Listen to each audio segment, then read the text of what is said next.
Bonjour à tous. Alors, pour présenter ce webinaire, du coup, il y aura Manon Provost, qui est consultante en ergonomie au sein de l'équipe innovation du FCBA. Bonjour à tous.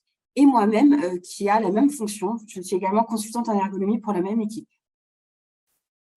Donc, au sein de ce webinaire, nous allons parler déjà du vieillissement de la population. On va vous présenter quelques données de contexte et d'enjeux sur le vieillissement de la population et quelques exemples de problématiques majeures.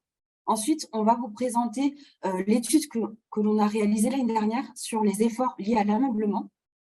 Ensuite, on présentera un outil d'aide à la conception qui est le simulateur de vieillissement. Et enfin, on terminera par présenter les méthodes pour concevoir du mobilier adapté aux usagers. Et puis après, pour finir, il y aura l'étape de questions-réponses. Donc déjà, commençons par le vieillissement de la population. Alors, déjà pour commencer ce sujet, on a un premier sondage à vous faire passer. Donc, Stéphane, tu peux l'afficher. Donc, la question, c'est, selon vous, en 2040, quelle sera la part des plus de 65 ans? Donc, vous avez 4 possibilités de réponse. Soit une personne sur 6, soit une personne sur 5, soit une personne sur 4, ou soit une personne sur 3.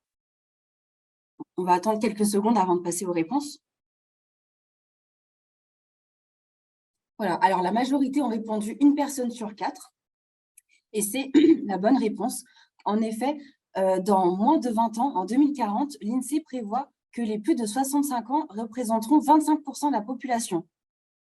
Et ce qu'il faut savoir, c'est que 65 ans, c'est l'âge moyen de l'espérance de vie en bonne santé. Donc, vraiment, la part des personnes de plus de 65 ans va de plus en plus s'accélérer dans le temps. On a une vraie accélération du vieillissement de la population, donc c'est important de le prendre en compte. Ensuite, dans le contexte du sujet, on voulait aussi préciser que les aménagements qui existent actuellement ne sont pas toujours adaptés à ce vieillissement de la population. Or, le maintien à domicile, c'est la solution préférée des Français. Donc, ça pose un problème. Ce qui se passe aussi, c'est que la perception de l'adaptation du logement n'est pas toujours bien perçue. On s'est rendu compte que tout ce qui est changement de adaptation du logement par besoin de confort ou d'esthétisme, par exemple, remplacer la baignoire par une douche, poser des volets roulants motorisés, ça, ce sont des adaptations qui sont plutôt facilement acceptées parce que ça ne connote pas quelque chose lié au vieillissement, ça connote plutôt un besoin lié au confort.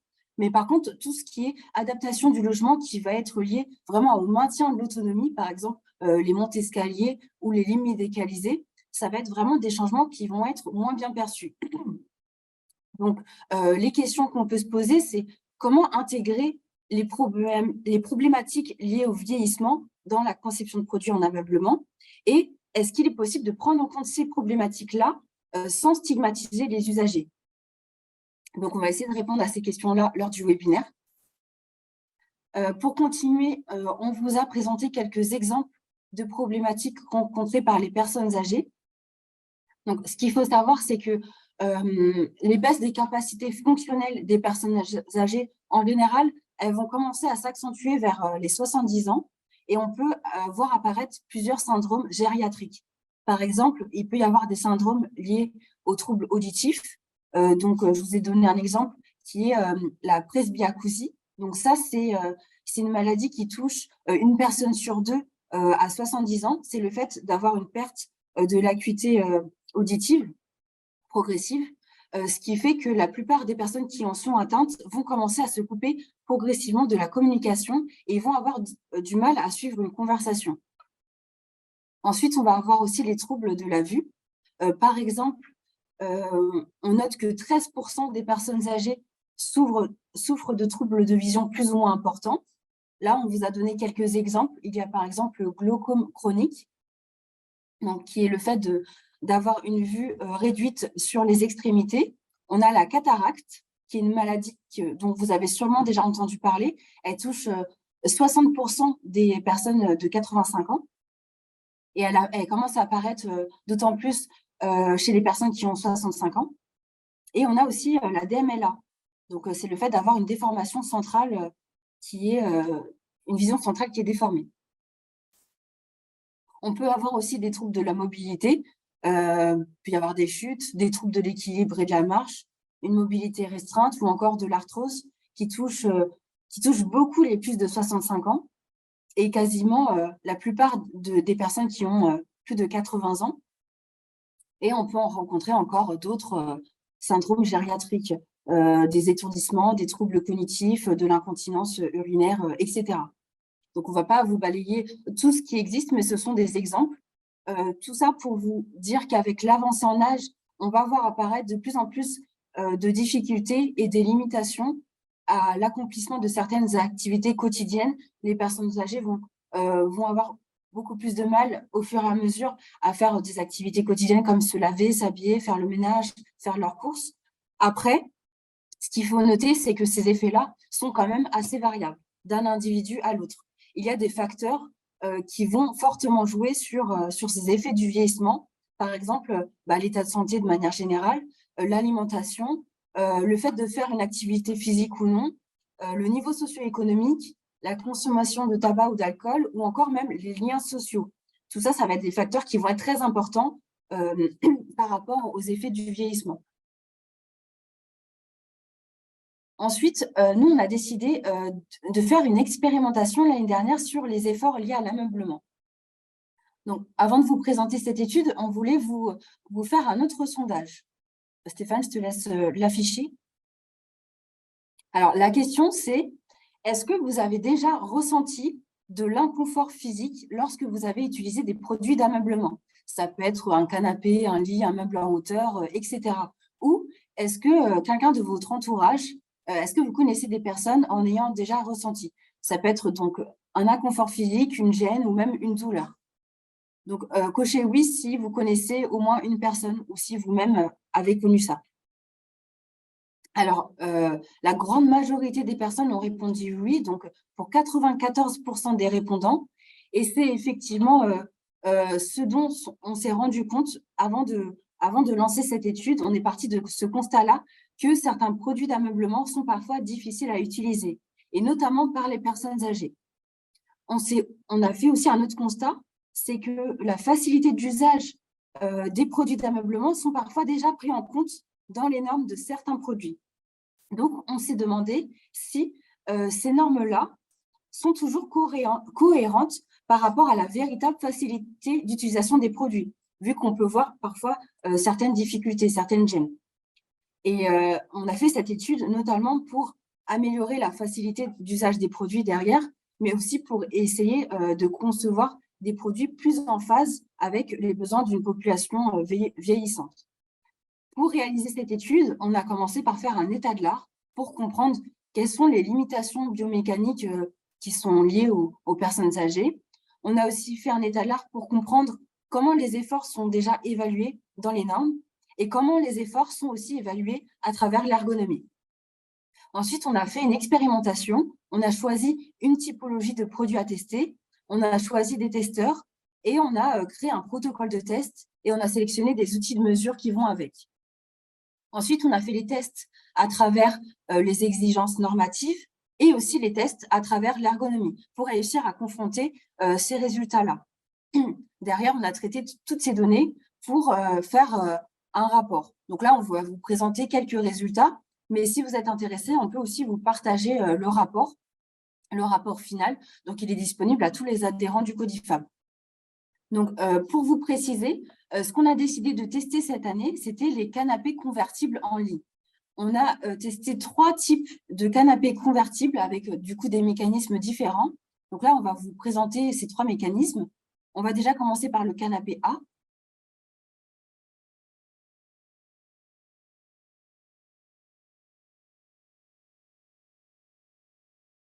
Donc voilà, il se convertit en lit de cette manière. Ensuite, on a le canapé B, qui est un canapé aussi classique.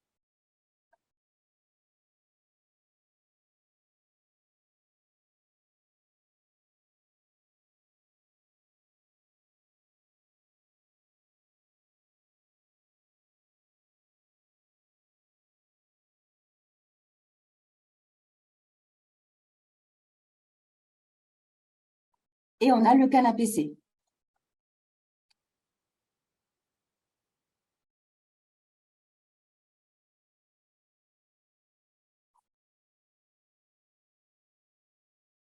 Donc, voilà ces 3 types de canapés.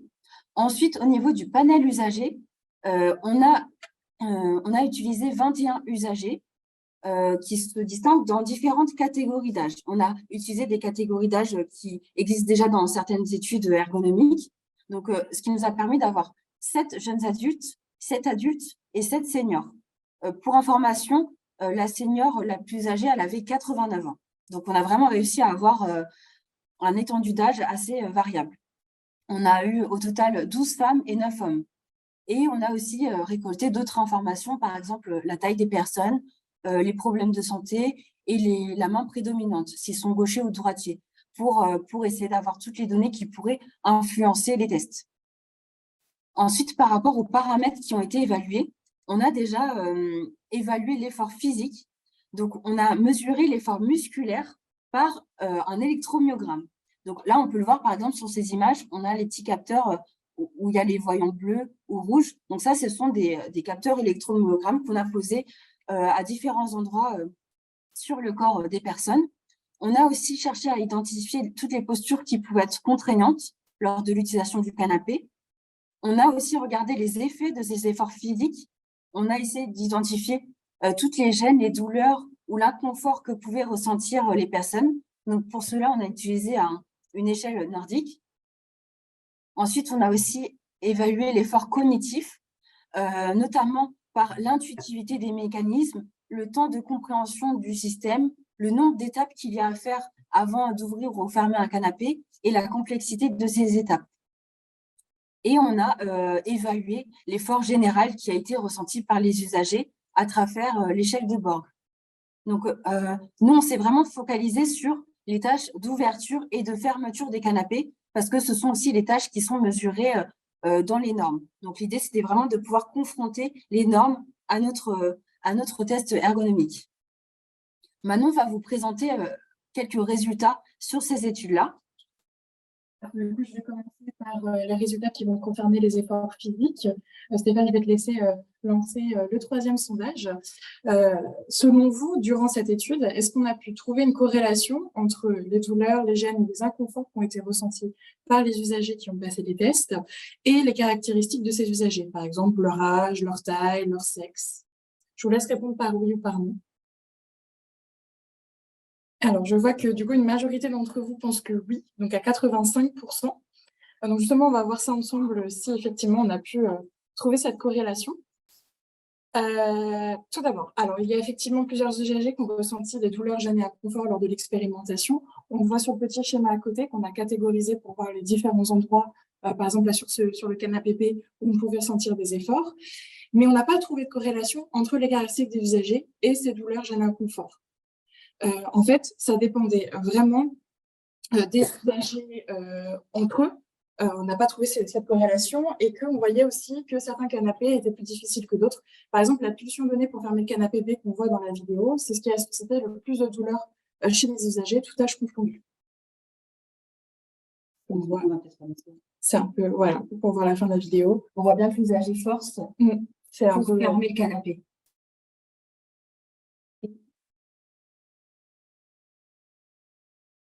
Voilà.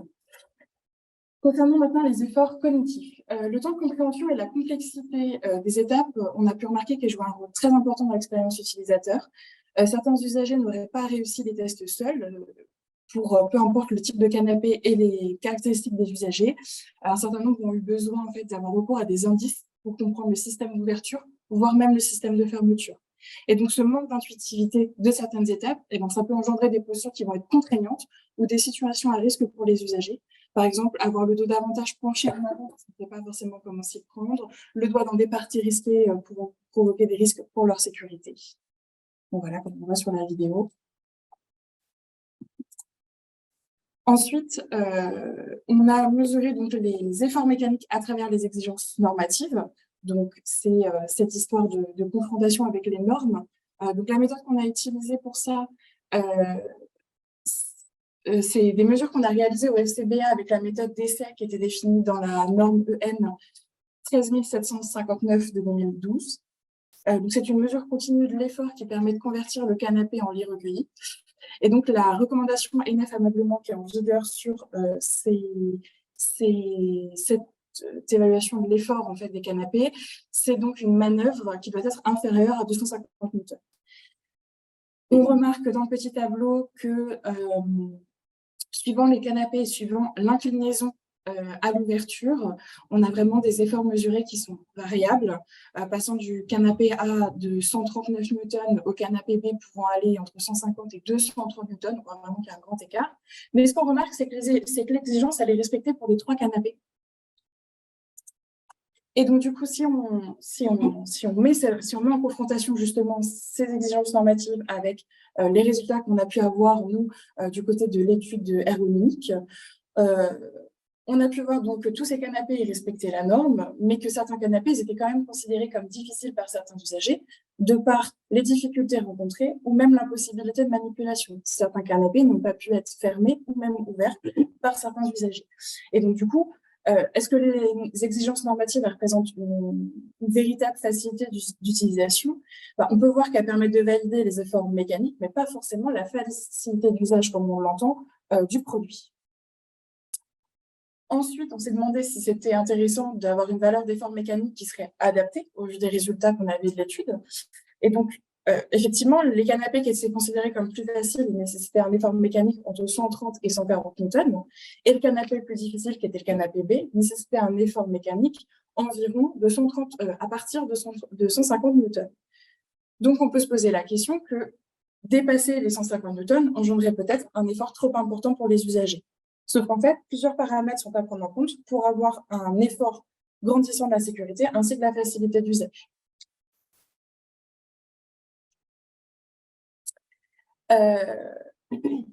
Donc au final, on s'est demandé des essais d'effort complets pour tous, parce qu'en fait, comme l'âge, la taille, le genre et les pathologies ne semblent pas être corrélés aux difficultés éprouvées par les usagers, pourtant c'est ce qu'on pense, l'amélioration de la facilité d'usage des produits permettrait d'accompagner certes le bien vieillir, mais aussi d'apporter plus de confort à l'ensemble des consommateurs.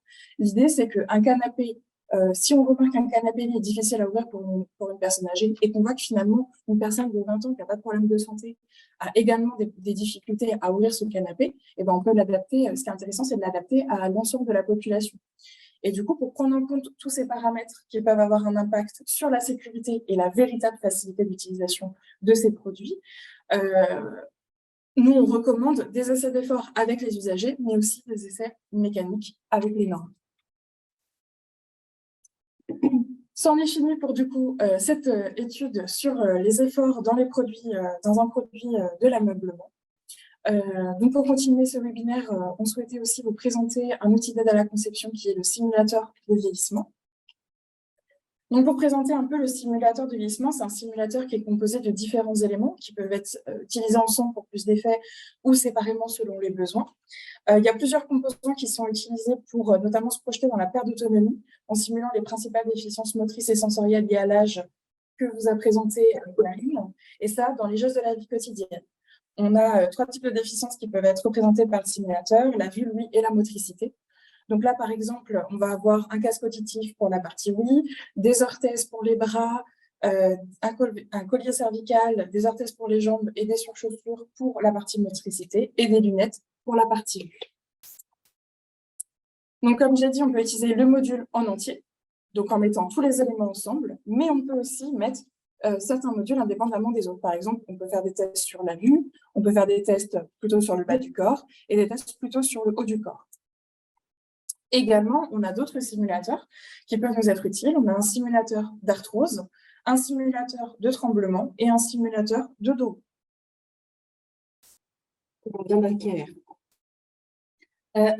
Ensuite, on voulait passer à l'utilité des simulateurs. Pour nous, ces simulateurs-là, ils aident principalement déjà à sensibiliser, car le fait d'utiliser ces simulateurs ou même voir quelqu'un l'utiliser, c'est vraiment une expérience qui impacte durablement notre vision qu'on va avoir des personnes âgées. Ça permet d'expérimenter plusieurs difficultés que les personnes âgées pourraient avoir au quotidien et de se rendre compte vraiment de leur impact. Ensuite, ces simulateurs peuvent également nous aider à concevoir des produits qui sont plus adaptés aux personnes âgées, mais pas que au final, parce que les problématiques qui sont rencontrées par les personnes âgées peuvent aussi être rencontrés par d'autres usagers, par exemple des personnes en situation de handicap, des personnes de petite taille, des femmes enceintes, etc. Ça peut être rencontré vraiment par d'autres personnes. Après, le simulateur a quand même des limites, effectivement. C'est un outil qui va être très intéressant, mais il ne va pas non plus remplacer l'expérience que pourrait avoir, bien sûr, une personne âgée, puisque le vieillissement, c'est un processus qui se fait dans la durée. Mais l'idée, c'est de pouvoir quand même utiliser ce simulateur-là pour se rendre compte nous-mêmes des impacts que peuvent avoir les problématiques. Ce sont parfois des problématiques qui ne sont pas toujours en plus évidentes à exprimer, mais en utilisant le simulateur, on se rend vraiment compte tout de suite de ces problématiques. Donc, l'idéal, c'est vraiment qu'on peut l'utiliser et qu'on peut aussi faire des expériences avec les usagers en parallèle. Ensuite, on voulait vous montrer quelques exemples de retours que l'on a eus suite à des tests qui ont été effectués avec les simulateurs. Donc, je vais vous donner quelques exemples déjà par rapport à la prise de conscience. Il y a une personne qui nous a dit même si nous avons connaissance des difficultés rencontrées, cela n'est pas forcément concret et les outils de simulation permettent d'en prendre conscience par du concret. Donc ça, c'est vraiment quelque chose qu'on a souvent eu comme retour. Ensuite, on a aussi eu le retour suivant. On voit que des petites choses peuvent parfois devenir un enfer. Parfois, on ne se rend pas aussi compte que certaines petites choses du quotidien, par exemple, le sens d'une poignée, peut vraiment changer, peut vraiment devenir une problématique pour les personnes âgées. Ensuite, on a aussi des retours par rapport aux solutions qu'il pourrait y avoir. Donc, il y a une personne qui nous a dit que mettre certaines options chez les industriels n'est pas forcément compliqué pour améliorer le confort. Donc ça, c'est intéressant. Et il y a une autre personne aussi qui nous a dit que parfois des petits changements appliqués peuvent changer beaucoup. Et ce ne sont pas forcément des changements stigmatisants. Donc ça, c'est important quand on veut concevoir des produits qui sont mieux pour les personnes âgées. Souvent, on peut penser qu'il faut que ce soit forcément une gamme personnes âgées et que ça peut engendrer des coûts importants, mais parfois, au final, il y a des petites choses qui peuvent être faites et qui peuvent aider au bienveillant. Donc ça, c'est important de prendre en compte. Et enfin, on a aussi une personne qui nous a dit que c'est bien d'utiliser le simulateur pour éviter les fausses bonnes idées. Parce que le simulateur peut aider à confirmer, pourquoi pas, des prototypes ou des produits, et ça évite de faire des erreurs auxquelles on n'aurait pas pensé avant. Donc, pour finir, on va vous présenter les méthodes que l'on a identifiées pour concevoir du mobilier adapté aux usagers et notamment aux personnes âgées. Donc, nous, déjà, pour commencer, en termes de méthode, la première qui est importante pour nous, c'est l'apport de connaissances sur le sujet. Nous, ce qu'on fait, c'est qu'on fait souvent des états de l'art ou des veilles, notamment pour le Codifab, sur des sujets. Donc là, ça peut être le sujet du vieillissement, notamment. Ensuite, on peut aussi analyser des usages et des besoins actuels. Donc là, ça va être les usages, par exemple, des personnes âgées. On peut faire des entretiens, des observations avec eux, faire des questionnaires. Et on peut aussi utiliser notre site qui s'appelle Use et qui permet de récolter des moments de vie des usagers. Donc ça, c'est intéressant pour vraiment avoir des données actuelles sur les usages et sur les besoins. Mais on peut, pour apporter des connaissances sur le sujet, on peut aussi tout simplement faire de la sensibilisation sur le sujet auprès d'une population. Suite aux tests qu'on a effectués, on a souvent eu ce retour que ce serait important de sensibiliser les fabricants, les commerciaux, les agenceurs et surtout aussi ceux qui sont en contact avec la clientèle, notamment avec le simulateur de vieillissement, parce que ça les aiderait aussi à mieux orienter les solutions qu'ils proposent pour que ce soit plus adapté aux personnes âgées. Et c'est notamment intéressant pour tous ceux qui conçoivent, bien sûr, les produits. Ensuite, on a l'étape de création de concepts. Donc, pour cela, il y a plusieurs choses aussi qui sont possibles. On peut faire des ateliers de créativité en prenant en compte la phase d'avant, donc l'apport de connaissances sur le sujet, ce qui nous permet de faire des concepts qui sont déjà plus pertinents. On peut faire aussi des focus group avec les usagers qui sont ciblés. Et on peut aussi analyser les concepts qui ont été créés en prenant en compte les besoins des usagers. Donc, nous, par exemple, c'est des choses que l'on peut faire. Vu qu'on a le simulateur, on connaît les problématiques, on a déjà fait des études dessus, donc on peut déjà analyser les concepts dans le premier stade pour éviter justement les fausses bonnes idées. Donc, ça évite d'aller jusqu'au stade de prototypage. Mais quand il y a déjà le prototype qui est fait, ce qu'on peut aussi faire, c'est des tests des prototypes ou même des produits finis. Donc, soit avec les utilisateurs réels ou soit avec le simulateur de vieillissement et ou avec justement les deux aspects-là, ce qui est vraiment le plus intéressant.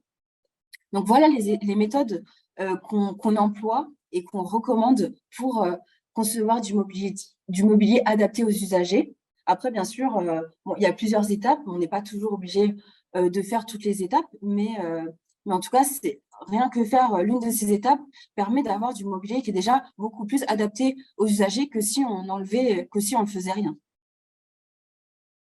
Ensuite, on peut se demander s'il faut créer du coup du mobilier pour les personnes âgées. Donc, comme on a pu le voir dans ce webinaire, le vieillissement de la population, c'est un sujet vraiment de société qui est multisecteur et transgénérationnel. Nous, on travaille beaucoup en réseau sur le sujet. On peut travailler en tant que partenaire ou de coordinateur et on peut traiter la problématique sous plusieurs angles. On travaille notamment beaucoup avec l'ameublement français sur ce sujet-là. Et nous, on développe aussi de jour en jour nos outils pour vous aider à vous accompagner, notamment en regardant, par exemple, qui peuvent être pertinents pour vous aider. Ensuite, on peut se demander, est-ce qu'il est possible de prendre en compte les problématiques liées au vieillissement sans stigmatiser les usagers? Et là, ce qu'on a pu voir lors de ce webinaire et lors de nos études et nos expériences, c'est qu'au final, les problèmes qui sont rencontrés par les personnes âgées, elles peuvent également être source de gêne et d'inconfort pour d'autres usagers. Donc, au final, faciliter l'usage des personnes âgées, ça aiderait bien sûr à soutenir le bien vieillir, mais ça faciliterait aussi l'usage au quotidien du grand public. Donc, on peut se dire que la conception peut se faire sans stigmatisation au final, et on pense même que la conception devrait se faire sans stigmatisation pour aider justement les personnes âgées à aller plus facilement vers ces solutions-là et même les autres personnes, puisqu'on peut faciliter l'usage au final du grand public.